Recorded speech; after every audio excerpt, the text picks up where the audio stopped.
Olha, 2026 tem sido um verdadeiro cabo de guerra para o Bitcoin. É sério. De um lado, a gente tem forças macroeconômicas pesadas, puxando o preço para baixo com tudo. E do outro, uma adoção estrutural, uma tecnologia que não para de avançar, empurrando para cima. Nessa análise, a gente vai mergulhar fundo para entender o que está por trás dessa grande polarização. Vamos juntos tentar decifrar o futuro do Bitcoin. Para a gente entender o que está rolando agora, a gente precisa voltar um pouquinho, lá para o final de 2025. O mercado estava numa euforia, sabe, uma coisa contagiante. Impulsionado por uma entrada de dinheiro recorde nos ETFs, o Bitcoin bateu seu pico histórico. Cravou lá, 126 mil dólares. Foi aquele momento que parecia confirmar todas as apostas otimistas, sabe? E foi isso que preparou o terreno para a montanha russa que viria logo depois. Só que o cenário virou, e virou feio. Logo no comecinho de 2026, o mercado levou um baque, uma correção bem forte, uma queda de 40% daquele pico. E um movimento brusco assim não só apaga os ganhos, né? Ele instala um clima de incerteza geral. Foi aí que começou o que os analistas chamam de bear market, aquele período mais pessimista, de quedas mais longas. E isso tudo nos leva à pergunta central: o que, afinal de contas, está acontecendo? Como é que o Bitcoin pode ter sinais tão contraditórios? Um pessimismo danado no curto prazo, mas um otimismo estrutural gigante para o longo prazo. Como isso é possível? É essa batalha de gigantes que a gente vai tentar decifrar agora. Para entender essa guerra, primeiro a gente precisa saber exatamente onde estamos pisando. Essa queda, partindo lá do pico de 2025, criou um terreno completamente novo para o mercado. Então, entender a definição técnica disso é o nosso ponto de partida. Então, o ponto crucial é este. Tecnicamente, a gente está num bear market. E isso não é uma quedinha qualquer, não. É uma retração que muda o comportamento de todo mundo que investe. É como entrar no inverno super rigoroso depois de um verão escaldante. O humor muda e a estratégia tem que mudar junto. Agora vamos analisar o primeiro lado dessa disputa, as forças que estão, de fato, pressionando o preço para baixo. O que está alimentando esse sentimento mais pessimista no mercado, hein? E aqui está o resumo da ópera.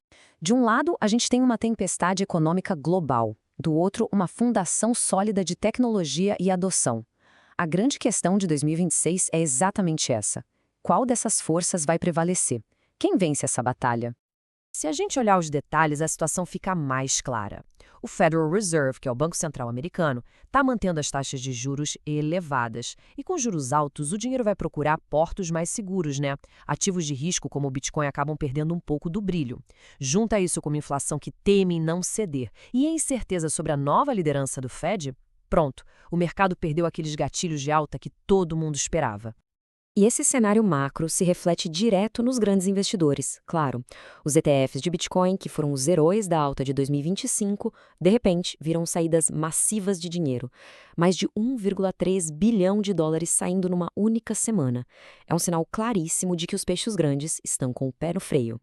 E este ponto aqui, nossa, ele é fundamental. Quando o preço caiu abaixo do que os grandes fundos pagaram para entrar, o alarme soou. Ver os maiores compradores no prejuízo abalou a confiança do mercado inteiro. Vender acabou virando uma reação em cadeia.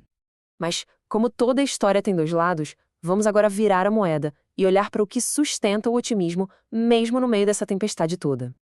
A tese de alta de longo prazo está basicamente resumida aqui. A adoção institucional não sumiu, ela só deu uma pausa. A oferta de novos bitcoins continua sendo programaticamente escassa, isso não muda. A regulamentação, aos poucos, está ficando mais clara, o que atrai mais capital. E, um ponto crucial, a volatilidade está diminuindo, o que é um sinal de amadurecimento como classe de ativo. E se a gente olha para o futuro, a narrativa vai muito além de ser só o ouro digital. A integração com tecnologias como inteligência artificial está criando usos práticos, inovadores. A gente não está mais falando só de uma moeda digital, mas de uma peça que pode ser fundamental na próxima revolução tecnológica. Então tá, como é que essas forças opostas se traduzem no gráfico de preços? Vamos dar uma olhada nos níveis técnicos que os analistas estão de olho, que é onde a batalha acontece de verdade. Para a gente ter uma ideia de onde o preço pode encontrar um fundo, a gente olha para métricas on-chain, como o preço realizado. Pensa assim, é como se fosse o preço de custo médio de todas as moedas em circulação. O mercado pode até cair, mas raramente ele fica abaixo desse valor por muito tempo. Ele funciona como se fosse um piso fundamental para o preço. E este mapa aqui nos dá os possíveis cenários de fundo. Olhem só, no cenário base, que é o mais provável, o piso se estabeleceria em torno do preço realizado, ali na faixa dos 50 a 56 mil dólares. Mas, se o pânico tomar conta, num evento que a gente chama de capitulação, os modelos históricos sugerem que a queda poderia ir mais fundo, até estes níveis mais baixos aqui, na casa dos 35 a 43 mil dólares. Com tudo isso em mente, quais são os sinais que a gente deve acompanhar para entender para que lado essa balança está pendendo, afinal?